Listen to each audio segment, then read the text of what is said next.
Alrighty, so this is the painting that I have been working on for almost all day yesterday, but not really all day, just a few hours throughout the day. This is the underpainting that I've created. I initially painted it completely with burnt sienna, covered the entire canvas, then I drew on a light grid with charcoal, white charcoal pencil. I used pretty large squares. I don't like to use very small squares. There's just too much counting involved. I just like to use larger squares. It just makes my life easier, and I don't really need the smaller squares to figure out the anatomy. I just want the positioning to be a little bit more accurate. So yeah, this piece is going to have a lot of plants just everywhere. Tons of tropical plants. Show you guys a close-up here. The highlights I painted with white, titanium white paint, and that's basically just to get a little bit more depth to this piece, which is a bit different from the work that I normally do. I would just have the underpainting and then I would go straight into color, but this time I actually added some titanium white to the underpainting, which I really like, and I think I'm going to do this a lot more in my pieces. My methods are always changing and evolving, and I apologize for the light changing. Florida is currently having a mental breakdown with its weather, and it's really windy and sunny at the same time, and this is the light source that I film with right now. It's illuminating my painting and also the video, and I do have my other camera right here. This is going to go on the tripod, and I'm going to film the YouTube time-lapse. So right now the color I have on my palette is this peachy beige color, and I created it by combining burnt sienna with some titanium white. I think there was a smidget of yellow ochre left on my brush from this previous color I made, and my palette's sliding down. But that one had yellow ochre in it, and I decided I didn't really want that color, so yeah, it actually doesn't matter if some of that was left on my brush, but this is the color I'm going for. Plus, I need a little bit of green in there because we are painting skin tones, and these particular skin tones have little bits of green in them and some purple tints as well, so going to be mixing those for the face. Because this isn't a very exaggerated skin tone palette, they're not going to be super bright where it looks like rainbow colors. These are going to be a little bit more lifelike colors. Normally for my other videos I would go with a phthalo color as far as blues and greens go, because I really love that exaggerated bright color, but these are going to be somewhat realistic, so a sap green is going to be a more earthy natural tone, and this is what I'm going to go for.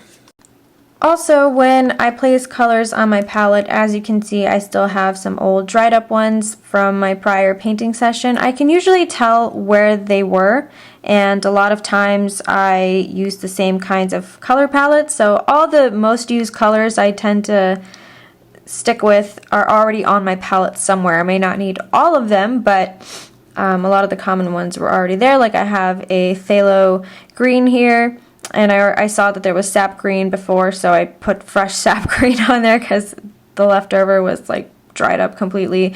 Then I see I have phthalo turquoise here, I have flesh tint, radiant magenta, radiant violet, radiant turquoise, dioxazine purple, quinacridone magenta, I believe, perylene red, phthalo blue, cobalt blue. I think so. I'm not 100% sure. But anyway, you get the idea.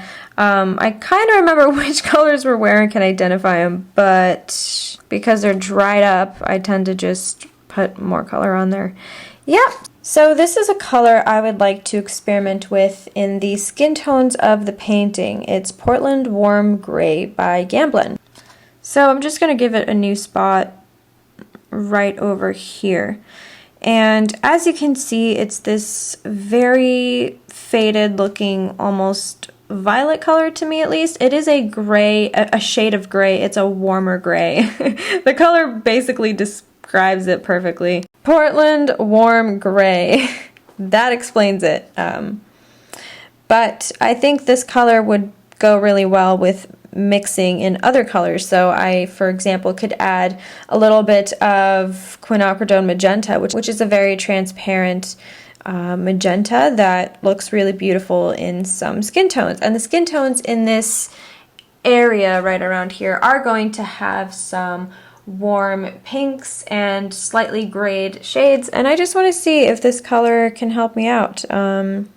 It's awesome for landscapes and skies, but I'm going to use it in skin tones. Maybe not. Maybe I won't actually enjoy what it looks like or find that it's completely useless to me, but I wanted to try. It's a question I had on my mind. I'm just going to pretend this is a scientific experiment. So down here are my colors in my art cart from IKEA, and these aren't all of them. I have a few more just chilling up here. And also in this seashell and on the desk, I'm also going to add to my palette some quinacridone magenta, and I think that will also look very nice in the skin tones. It's a transparent, beautiful magenta color. I don't know if it transfers on camera, but we'll see. So the colors I'm mixing right now are for these shadow parts of the face. I already have the values pretty much established. I'm sure they're not 100% perfect, but I would like to get this shadowy area with color because this is more or less closer to what the highlights would look like. It just needs different tinting and just to cover it entirely, build on it some more. However, these shadowy parts would really help me give dimension in the face. I typically like to start with faces in my paintings. I don't know why. It feels like if I get that part done, I can see better what else I would like to do. So over here on my palette, I've got some titanium white. There was burnt sienna right in this area, and I added a little bit of sap green into that section and mixed them together. That color was a little bit too green tinted for me, so I brought in some cobalt blue, and it's looking kind of dark, but I'm just going to be mixing colors in, probably add a little bit of quinacridone magenta because it is a slight violet tint there. Somewhere, actually no, we're going to use some Portland warm gray and just mix all these colors together. Tiny bit more green. I really don't know if that's going to work. I have my Gal Kid here mixed with a little bit of Gamsol, about half and half. And, oh, that almost fell on the floor. What am I doing? I'm so sorry to anybody who lives in England. Totally just butchered that probably. So now I'm just going to place that color down, slightly dip my brush into the medium. It is looking kind of dark, but I'm still going to place this color down and mix on the canvas. So I'm going to take some more of that lighter color I created, throw in some quinacridone magenta, add a little bit of medium, take some of that darker color, and that's going to go in the surrounding area.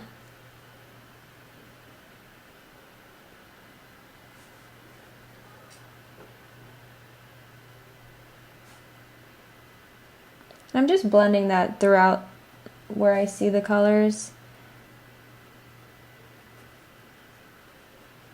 This previous stuff is all dried because that was a few days ago, and I waited for that to dry before continuing. So every layer of non-colored paint, the monochromatic underpainting, is pretty much entirely dry. So that looks way too grayed for me, which means I need to warm it up a bit.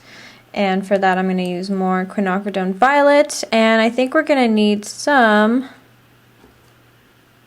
Hansa yellow light. So I'm just, this is all sliding around. Not what I need. Just mixing all of these together. And I'm going to bring that color in over here.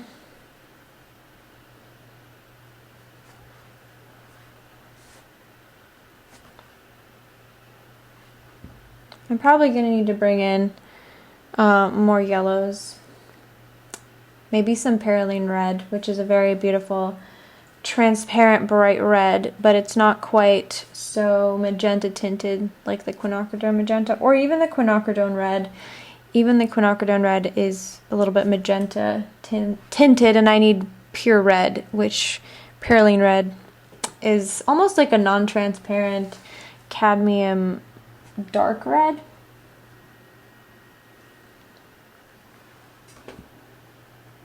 So warming up these colors is definitely giving it less of a corpse-like appearance. More warmth in the flesh tones. Not just some cold, lifeless face. So that's what that looks like.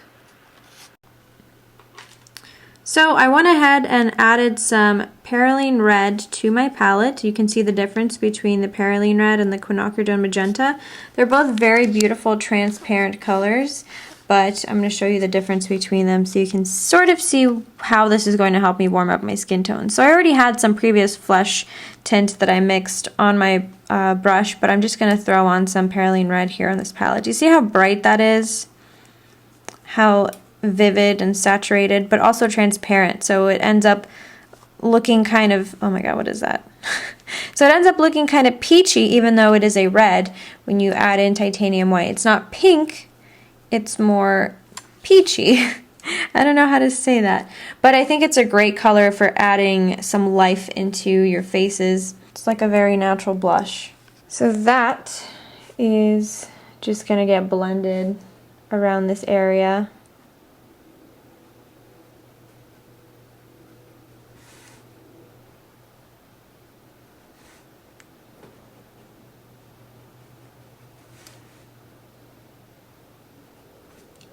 Also, sorry for the leg shots. I've got my palette, like, this is just how I sit and paint all the time. My palette is usually rested, like, on my knees or something. And so, yeah, that's why that happens. Sorry.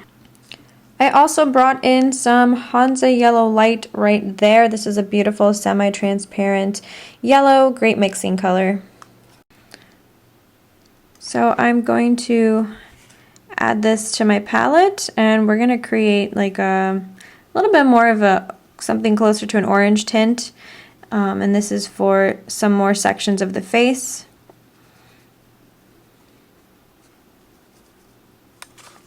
So again, it's yet another peachy color, but you can see the difference between them. This one's more red, this one leans towards the yellow spectrum, this one is closer to the red spectrum.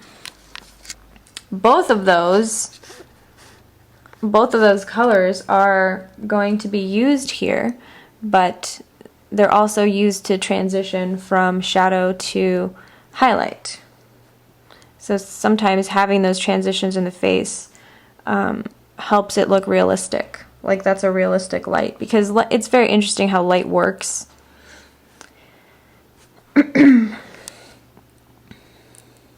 So I'm going to add some more of that dark color I had created earlier, along with the greener mid-tone flesh tint. And that's just going to be lightly dabbed on over this area. But I'm going to bring back some more of this peachy color. And just, you see, I'm kind of just blending them on the actual painting sometimes. Sometimes I don't necessarily blend on my palette. Like I lay colors down and then figure out which ones need to go where. Alrighty, so this is the progress on the color layer from last night, and I've still got a ways to go, but I'll show you a close-up on the skin, and you can see sort of how my palette that I started with built on it. And I pretty much continued using those same colors I showed you guys throughout. I just made the neck part a bit darker with more shadows. And also a lot of the skin tones that I used on the face were in the hair as well. For some reason those colors ended up aligning, but obviously this is just a rough draft and things are gonna get much better.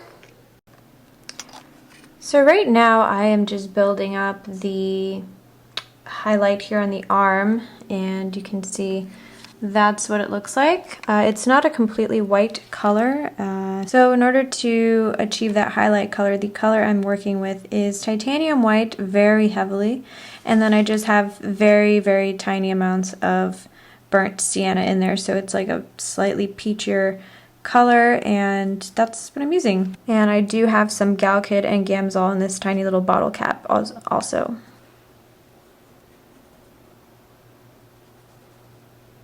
Probably gonna need to remix this skin tone that I had on the arm so I can blend this highlight into it. Yeah. Alrighty, so for that skin tone, I'm gonna be taking some, let me adjust myself. I'll be taking some burnt sienna, mixing it with burnt umber. I'll set this on my computer. So for that skin tone, I'm mixing titanium white with burnt sienna. Gonna add some sap green, some Payne's gray, and sometimes what I do is I hold it up to the canvas, and that's clearly way too light, but I'm gonna set it down just, no, way too late. So we're gonna bring in way more burnt umber, Perylene red to make that warmer, more sap green, because there is some green in the skin that you can't really tell just by looking at the computer through the camera, but there is. Clearly that's much closer to what we need, but it's still too cold. We need to warm it up a bit, especially towards this transition into the highlight. That definitely needs to be warmer. So I'm going to take some more Perylene red.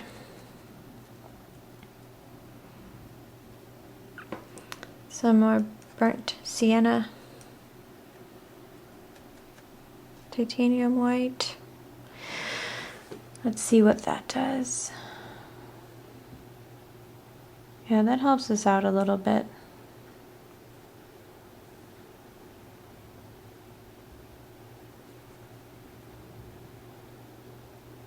The whole point is to make this all look much softer.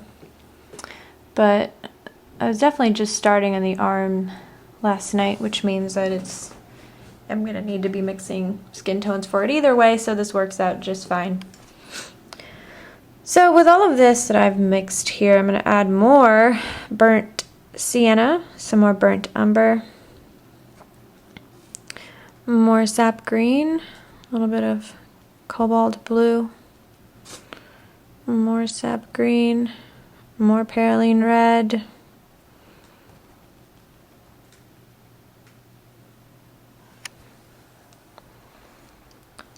there's a much warmer spot in this arm area here where the shadow hits the midpoint between the light, and it's always a bit warmer. And then in this area it'll be more green, but this is actually going to give it the illusion of light and help make it look more realistic. And I'll try to show you what I mean on the reference. Do you see how that area looks way more, it's got more warm tones than that one, which has more greens? So that's what I'm trying to replicate here.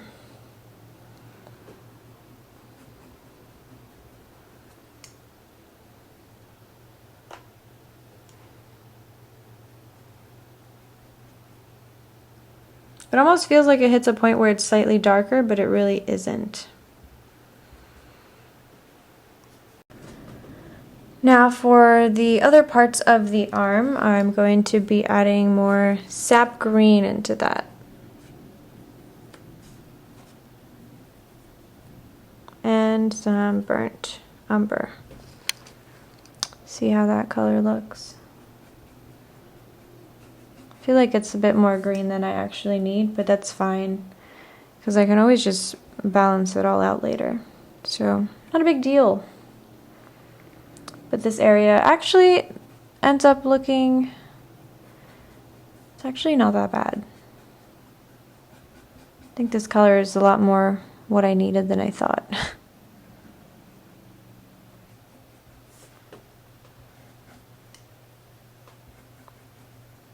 Gonna need to put more medium on my brush.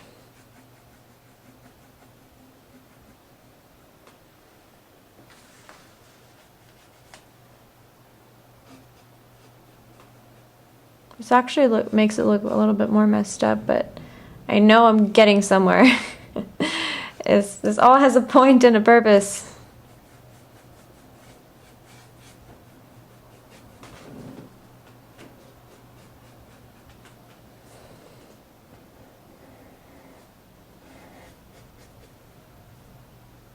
I think it's gonna rain outside. My voice is getting real raspy. I think I'm dehydrated. This is what happens. I'll paint for like endless hours and then I dehydrate. Awesome. Yeah, so I'm just slowly building up the arm, and I'm gonna have to work on the other arm as well because she looks kind of scary right now, but also I like this raw, unfinished look. Like she's kind of popping out, but then other parts of it are really flat and painty, and I don't know. I really like that contrast, but I like finished paintings even more, so